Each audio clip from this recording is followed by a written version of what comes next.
Ni Sambula Vanaka. My name is TJ Aumua and I was selected to take part in the media program funded by Pacific Cooperation Foundation. This exchange allowed me to spend 2 weeks working in Fiji's main news organisations. The experience of working in these newsrooms was amazing.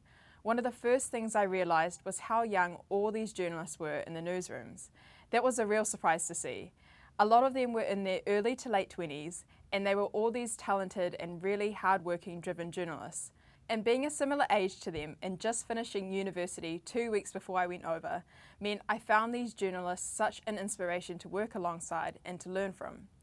I got to accompany them on their weekly assignments, helping them with interviews, writing and voicing news stories, and watching behind the scenes of how a 6 p.m. news program is put together and broadcasted live to the nation. A highlight was being a part of a newsroom's daily process of being placed on an assignment, putting the story together, and then watching it on TV that night or reading it in the newspaper the next day. Fiji's media climate often hits international headlines for being censored and restricted by the Fiji Media Industry Development Decree. And some journalists I spoke to did tell me this was frustrating for them to work under, that they had to be careful about what they put in their reports and to not be too critical about the government. I remember interviewing a local in Suva, and at first he was very hesitant to talk to me because he was worried what he might say might get him into trouble or that his position might be compromised because of what he was going to say. But I assured him it was okay and only tell me what you think is safe and what you feel comfortable saying. But then other journalists said that the decree hasn't affected them as much and that it has made them more responsible journalists. So it's a very complex topic. There are many sides to the story and varying opinions about Fiji's media climate. Besides that though, I met some really fun and clever student journalists at Fiji's National University. They told me despite their country's debated media decree and the political shifts that have happened within the country, they want Fiji to be known for its people. That regardless of the country experiencing 4 coups, its people have persevered and continued to make achievements.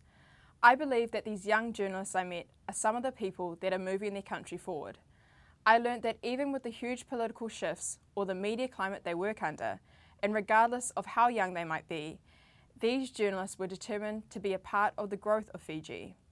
Fiji is most seen as this tropical paradise that's great for a holiday or a honeymoon destination. Some know it as the hub of the Pacific, where important trade links and international embassies are established. And Fiji is all of those things. But what has made this media program and exchange so great is being able to experience and gain a new perspective on Fiji. And this is that Fiji is also a hub of young people that keep so well informed and involved in their government's politics and direction because they are committed to giving back to their families and communities and making Fiji the best place for them to live. I didn't just experience this with the young journalists I met, but the young people that worked in some of Fiji's NGOs, engineering firms, the music scene, and even those that have started their own business and were entrepreneurs. Even though my stay in Fiji was brief, I feel honoured to have been able to experience and be a part of this vital, intelligent generation in Fiji that are not only passionate about the growth of Fiji, but also its people. Thank you firstly to the team at Pacific Cooperation Foundation for the opportunity to go on this exchange.